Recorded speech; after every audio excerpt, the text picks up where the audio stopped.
Section 401 of the Clean Water Act is the subject of the EPA rulemaking, and specifically it's called 401 certification. And what that means is that when a project is proposed in a state that requires a permit from the federal government, like the Corps of Engineers, for example, that the states have a role in making sure that that project, which will occur in their state, will meet the water quality standards and be protective of the conditions that they have prioritized in that state. And as part of the review of the projects and issuing ultimately a 401 certification, states have the ability to add conditions into their certification to make sure that the project will ultimately be protective. And those conditions become part of the permit in the long run.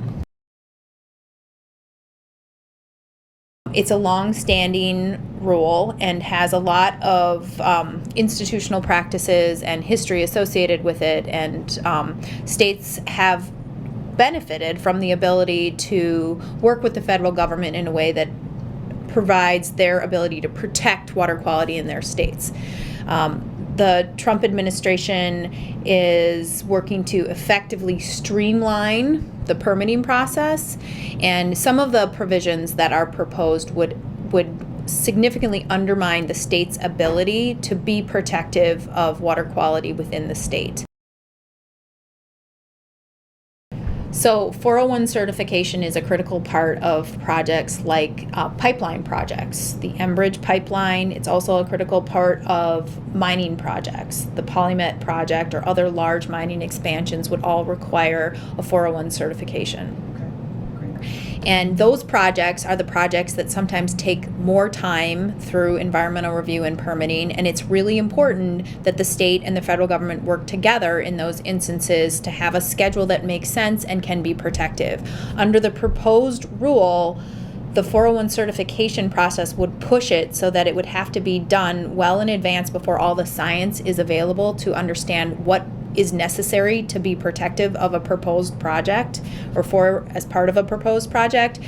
And it potentially creates a situation where a 401 certification may be issued well in advance of, or might be forced to be issued well in advance of environmental review and permitting, and then creates a huge disconnect and presents significant problems for both the state and the federal government.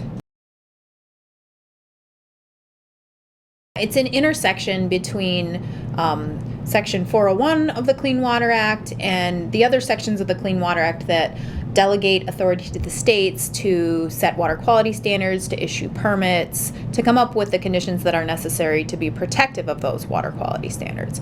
And the current federal administration has proposed broad sweeping changes to the way the 401 certification program has operated for the past several decades. So, for example, they are proposing to change the timeline by which decisions are made. Currently, the states have the ability to work with the Corps to come up with a timeline that makes sense based on the project that's proposed. EPA's change, their proposed change, would start a clock, and then there would not be any opportunity to pause the clock or to take a step sideways to get more information from a proposer, and would require a state to make a decision within a very short timeline that may not align with the amount of time necessary to get enough information to understand if the project is the right fit for the state and if we have enough controls on the project to be protective of water quality.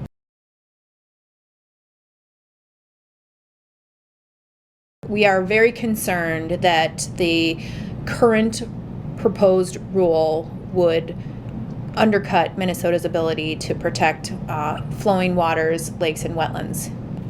One of the other potentially problematic elements of the proposed rule is that it allows the federal government, whether that's EPA, but more so likely the Corps of Engineers, to come in and say, we disagree with the way that you have characterized the need to protect water quality in the state, and we're going to throw out the conditions that you have said are necessary and protective of your water quality. So it really undermines the state's ability to be in the driver's seat and be the leader in terms of protecting local resources. It would, for example, not allow states like Minnesota to consider air deposition of pollutants that might fall into wetlands, which is something that we do consider in large projects that have both impacts to air and water. Similarly, it would not allow us to consider health risk limits that may be set by the Department of Health to be protective of water that ultimately serves as a source of drinking water to people. And those water quality standards wouldn't be allowed to be considered under the new regulation.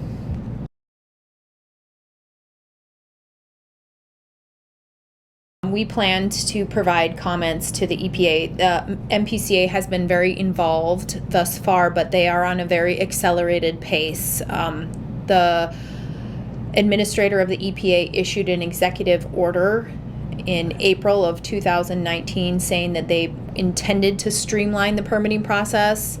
Then they issued new guidance in June directing states to change the way that they were implementing the 401 certification projects or program within their state for projects. And in August, they released the proposed rule and have made states they have made some limited availability to states to provide comments. We have also expressed concern about the scope of their outreach. I think that their engagement, given the breadth of their proposed changes, is very limited. They have said that states must appear in person, either in Salt Lake or in Chicago, to participate in a dialogue with EPA. There's no opportunity to connect remotely.